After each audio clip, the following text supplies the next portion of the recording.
Boa tarde, pessoal, tudo bem? Gente, sejam muito bem-vindos ao nosso podcast, o Pode Direcionar. E hoje eu estou recebendo uma pessoa ilustre aqui, responsável aí com empresários, trabalha diretamente com direito empresarial, a doutora Daiane Arruda. Eu tenho certeza que ela vai esclarecer muita coisa para você, empresário. Você, empresário, às vezes que precisa romper, mas o jurídico, muitas vezes, sabota você. Seja bem-vinda, viu, doutora? Muito obrigada, Thales, pela confiança, muito obrigada pelo convite. E realmente, nós precisamos trazer consciência para os empresários com relação à proteção dentro da empresa, proteção jurídica, para que os empresários evitem, se previnam quanto a processos trabalhistas, principalmente, né? O empresário ele precisa entender que ele tem que se resguardar desde a contratação. Legal, doutora.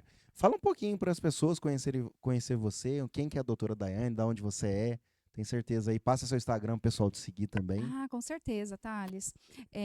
Eu me chamo Daiane Arruda, eu trabalho com direito empresarial, direito de família, direito sucessório, também atuo na violência doméstica, né, para proteção realmente de mulheres e crianças, mas aqui nós vamos tratar sobre o direito empresarial.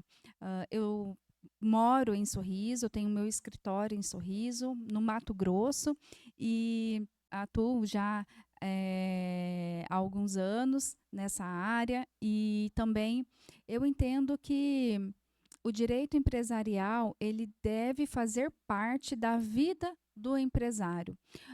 O empresário ele precisa entender sobre essa questão jurídica. Ele não pode simplesmente achar que nunca vai acontecer com ele.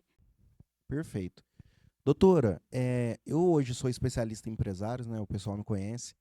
E assim, o que eu vejo muitos empresários hoje em dia? Eles ficam com medo no sentido de levar processo judicial do funcionário.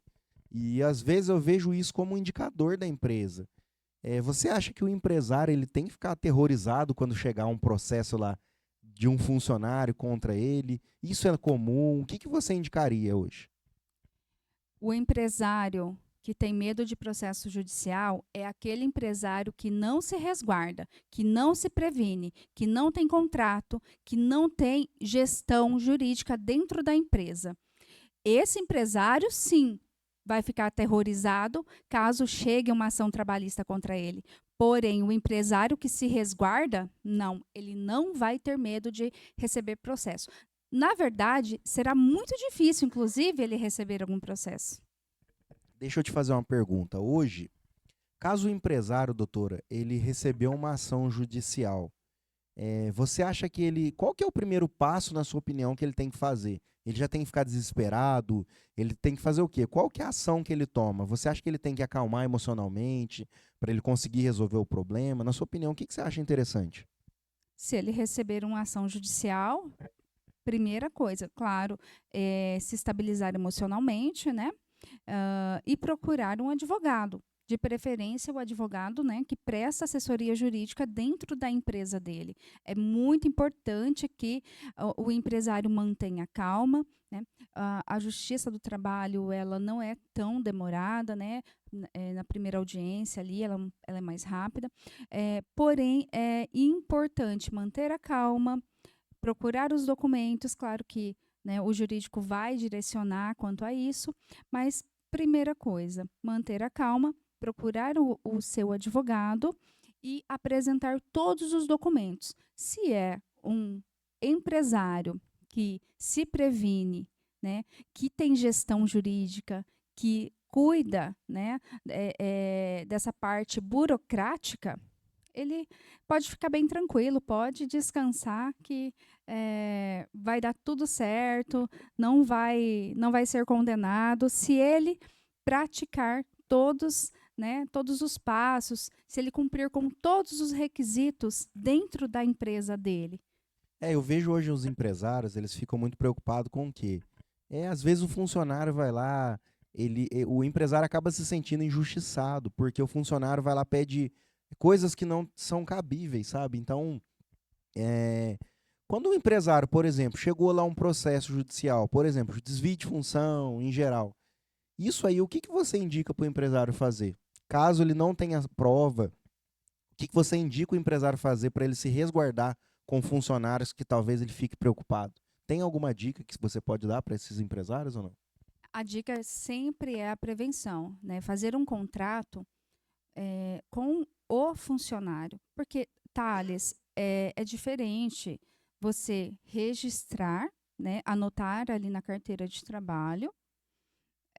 Tudo bem, você registrou, você paga tudo certinho, mas você tem um contrato diretamente com o seu funcionário falando, descrevendo toda a função desse empregado ali nesse contrato, porque sim, na Justiça do Trabalho, enfim, em processos judiciais, a pessoa precisa provar, né?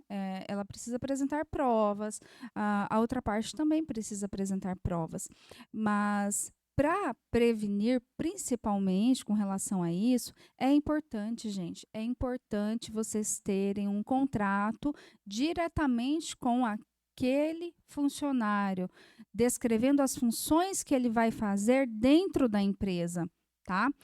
Infelizmente, deve ser feito dessa forma, né? Nós amamos a nossa empresa, né? Mas o funcionário, ele está ali para trabalhar, cumprir com o seu horário, com as suas obrigações, ele tem uma contraprestação. Ele vai receber por aquilo que ele faz. Então, nós precisamos ter essa inteligência, né, e sabedoria, porque isso é trabalhar com sabedoria. Você vai evitar muitos problemas se você descrever todas as funções, colocar todas as funções, todas as atividades dentro desse contrato, tá? E ter um regulamento interno, né, um código de conduta.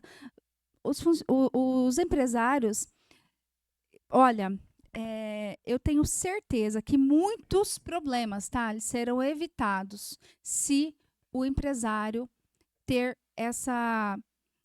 esse cuidado para evitar processos trabalhistas. Legal. E é um tema muito falado, né? Eu vejo hoje os empresários, um dessas relações que está em relação à questão dos empresários é a questão de desvio de função. Eu, particularmente, doutora, acho que você pode até falar de uma forma mais formal para a gente, mas eu vejo hoje as pessoas elas falando muito de desvio de conduta, desvio de função. O que você fala sobre esse tema para os empresários hoje? Para eles se resguardarem, para eles não perderem, do tipo assim, contratou um funcionário para o financeiro, coloca ele na produção, entendeu? Então, assim, o que você pode dar para a gente de feedback em relação ao desvio de função? Por exemplo, se ele vai cobrir as férias de alguém, né? Ele vai passar 30 dias cobrindo as férias de alguém, ele precisa receber conforme aquela pessoa. Por exemplo, o gerente vai tira férias, enfim, passa os 30 dias. Mas um subordinado dele vai cumprir essa falta, né? Ele precisa receber por isso como o gerente dele. Ele tem que receber o mesmo salário.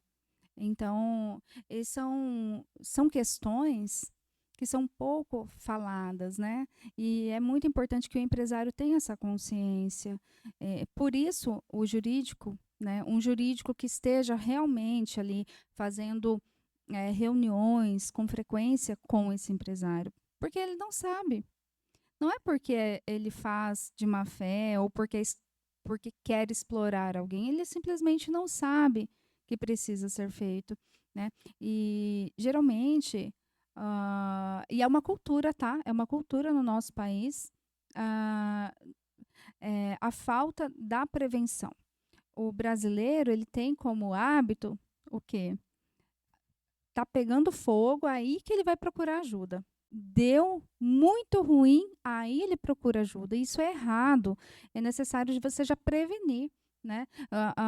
Nós tomamos suplementos, nós vamos à academia, nós praticamos atividade física, por quê? Para prevenir doenças, né? Para ter uma vida com mais longevidade. E é assim na empresa também, porque uma ação trabalhista ela pode quebrar um empresário. Uma só.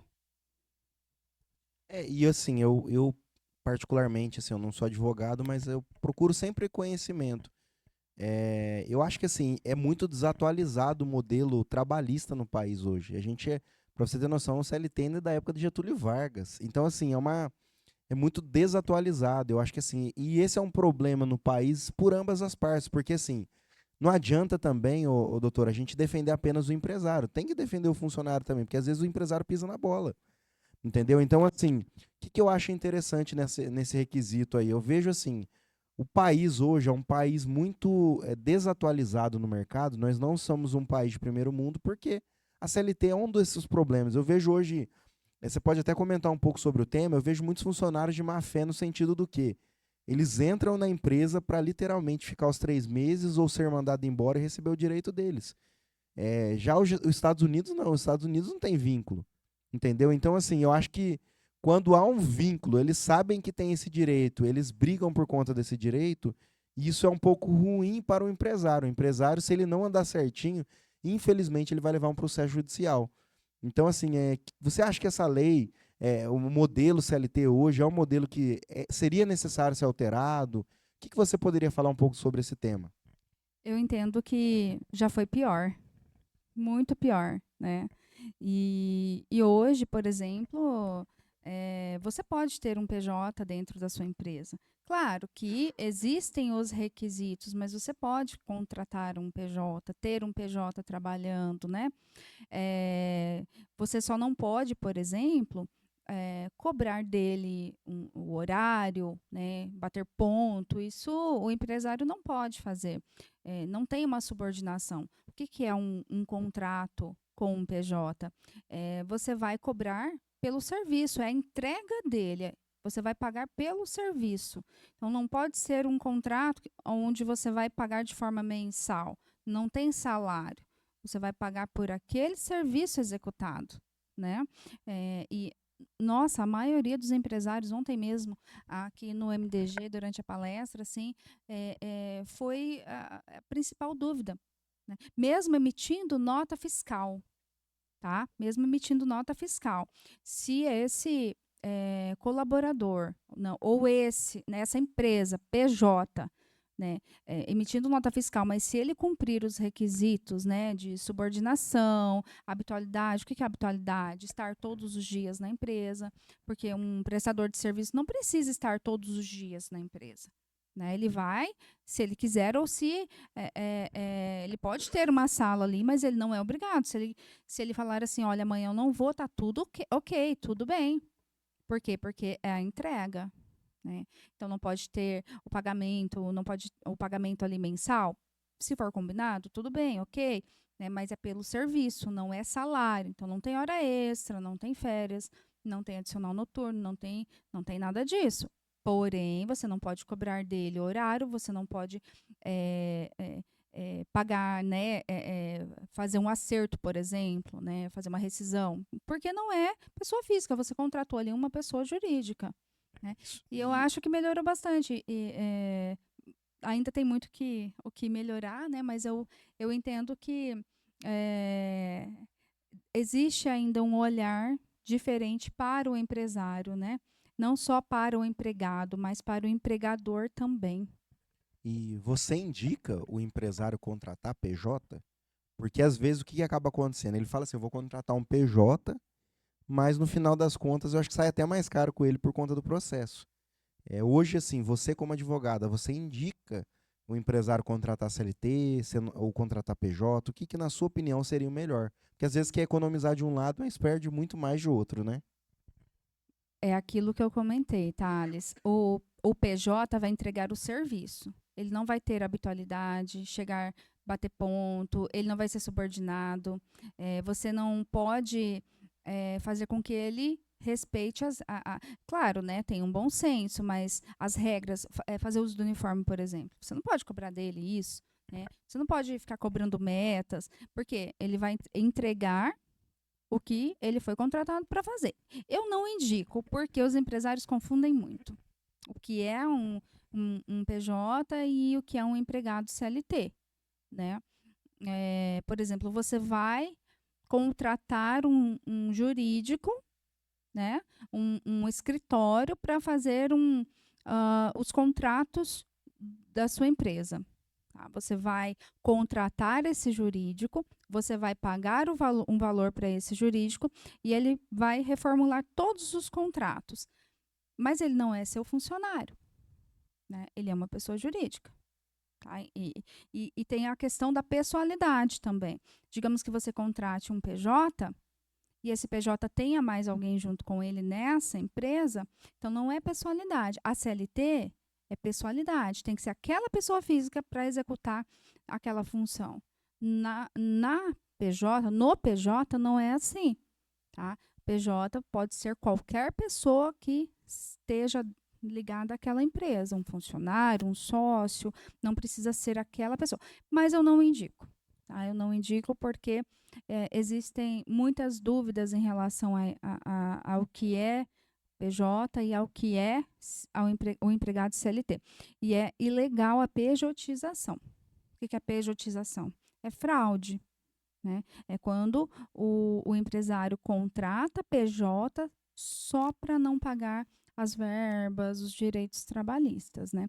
Mas tem todos os requisitos de um empregado, de uma pessoa que tem vínculo empregatício com essa empresa. Não, legal. E assim, é um problema que todo mundo vive, né, ô doutora? Mas assim, o que você indica hoje? A gente até agradecer você por esse feedback. Eu tenho certeza que você, assim como eu, muitas pessoas de casa, você conseguiu ajudar também com essa questão que você disse.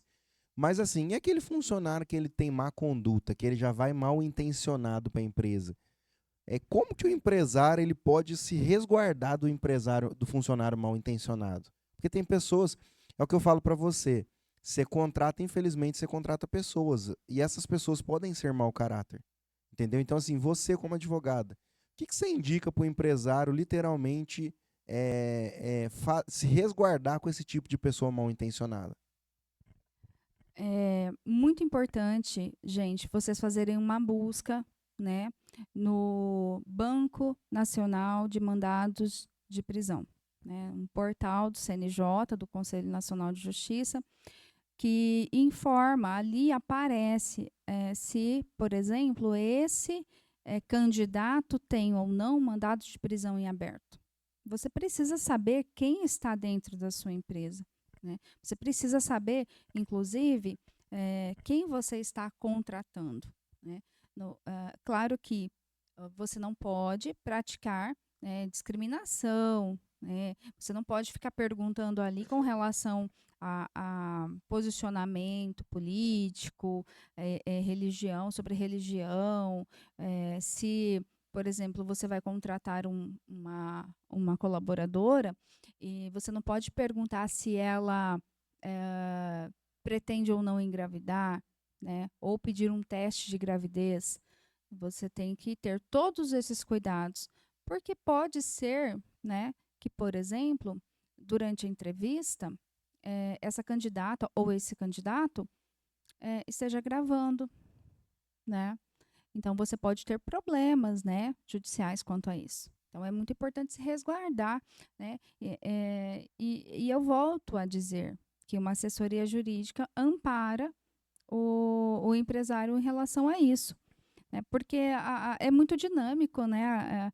Dependendo da empresa, assim, é uma correria e o empresário ele não tem tempo para estudar, para estar ali se atualizando, né? Ele não sabe. E é normal, né? Mas é necessário para evitar esse tipo de problema judicial. Legal. Fala um pouquinho, doutora, sobre código de conduta e regimento interno. Até que eu acho que é bom para os empresários de casa saber. Porque eu tenho certeza hoje, para você ter noção, no país, 87% dos empresários eles estão quebrados em todos os aspectos. Então, assim, comenta um pouco com o empresário a importância dele ter isso dentro da empresa para se resguardar. Porque, assim, igual eu, sou uma pessoa que hoje eu tenho código de conduta dentro da empresa. Eu acho isso muito importante que me resguarda diante de algumas discriminações dentro da empresa. Que você pode falar sobre isso? Código de conduta, o regimento interno? Olha, Thales, é muito importante, porque o funcionário, né, o novo colaborador, ele já vai chegar na empresa sabendo o que ele pode e o que ele não pode fazer, certo? Eh, e o óbvio, ele tem que ser dito e tem que ser escrito, tem que ser assinado, inclusive, né? Por quê? Por exemplo, o uso do uniforme. É óbvio que tem que usar o uniforme, mas se você não colocar isso como uma regra, né? É o óbvio que tem que ser dito. Higiene pessoal, né? Se você necessita ou não que ele utilize determinada cor, por exemplo, da vestimenta, né? Digamos que a camiseta ou a camisa seja, né, o uniforme da empresa, mas a calça tem que ser preta, né? Sapato ou um tênis tem que ser preto. Digamos que as mulheres não podem usar rasteira, né? Tem que ser determinado calçado, né? Por quê? Existem empresas que pode ser que cause algum problema, algum acidente, se usar uma rasteira, por exemplo. Ou tem que ser salto, tem que utilizar salto alto, entende? Então, é muito importante que todas essas regras estejam, né, escritas e entregues a esse novo colaborador. Por exemplo, se é obrigatório ou não ir maquiada, né, usar maquiagem, entende? Fofoca dentro da empresa, horário para chegar, horário para sair. Tem todas essas situações, elas precisam constar. Qual é o grupo oficial da empresa? Isso é muito importante, porque existem os grupinhos, né? Mas qual é o grupo oficial da empresa onde a empresa vai informar os colaboradores com relação a eventos, confraternizações, né? Os recados, tem que ter um grupo oficial, entende? Legal. E eu já tive um problema, doutor, uma vez como eu presto consultoria, um cliente meu ele teve um problema dentro da empresa. Eu até falei para ele, sempre é interessante a pessoa se resguardar. Por quê? O funcionário ele sempre vai estar com o celular, ele sempre vai guardar provas para literalmente ferrar a empresa. Porém, o que, que eu indico, o que, que você indicaria hoje no sentido do quê? Igual às vezes o empresário ele não dá advertência, ele dá advertência oral, mas não dá por escrita. A questão de justa causa, o que, que você poderia falar a respeito desse tema para gente? Olha só, o uso do celular é uma regra que você pode estabelecer, né, dentro da sua empresa. Porque tem funcionário que pega o celular e fica uma hora dentro do banheiro, né, para ficar conversando, enfim, não faz sentido. Então, você pode colocar isso como uma regra, tá? Ele está ciente, o celular precisa ser guardado e deixar um contato para que ele possa entrar em contato com a família ou a família entrar em contato com ele, né? Mas em relação ao celular é algo bem sério, né? Você pode estabelecer, inclusive, que é proibido no grupo, né? Ficar enviando figurinhas ou vídeos, né, que não fazem nenhum sentido, que não vai agregar em nada, né, com relação ao trabalho ali, à empresa, né? E qual foi a outra pergunta, Thales? Em relação ao empresário ser ingênuo, às vezes, É ingênuo. na questão do quê? Em relação à justa causa. Às vezes a questão de dar advertência, ele precisa dar uma advertência e ele acaba não dando, aí ele deixa passar desapercebido, Não entendeu? pode. Né, aconteceu alguma situação, né, grave ali dentro da empresa, a advertência, a punição, ela deve ser imediata. Tem que ser no mesmo dia, né, tem que ser no mesmo momento ali que aconteceu. Por exemplo, um colaborador que grita com você ou empurra, te agride. Qual o que você precisa fazer em relação a isso? Você pode advertir, suspender, você pode dar uma justa causa, né? Mas tem que ser imediato. Você não pode esperar, por exemplo, 15 dias para dar uma advertência para esse colaborador. Por quê? Porque esse colaborador continuou trabalhando como se nada tivesse acontecido e você perdoou tacitamente, né? E a legislação protege esse colaborador. Você perdeu a chance de dar uma advertência ou demitir ele por justa causa, né? Então, você precisa ser imediato nas suas atitudes. Você vai dar uma advertência verbal, chame para conversar, né? Tenha muito cuidado com o que você vai falar, tem que ser. Porque se não existir uma regra aí com relação a celular, ele pode estar gravando, né? E você ter problemas, né? Por danos morais, por exemplo, ele pode se sentir, né, constrangido. Então, é essencial que você dê uma advertência verbal, por exemplo, mas peça para ele assinar, né? Que naquele dia vocês tiveram uma conversa sobre determinado fato. Advertência por escrito, você pode fazer também depois, você pode suspender, mas tudo isso você tem que ter por escrito, tá? E assinado por esse colaborador para que você tenha provas caso venha um processo trabalhista contra você. Legal, doutora. Muito obrigado, assim, de verdade. A doutora é a primeira pessoa aí no nosso episódio Pode Direcionar. Queria agradecer muito você por, de fato, trazer essa consciência para o empresário, porque o empresário hoje é o que você disse, ele quebra uma empresa por não se resguardar juridicamente.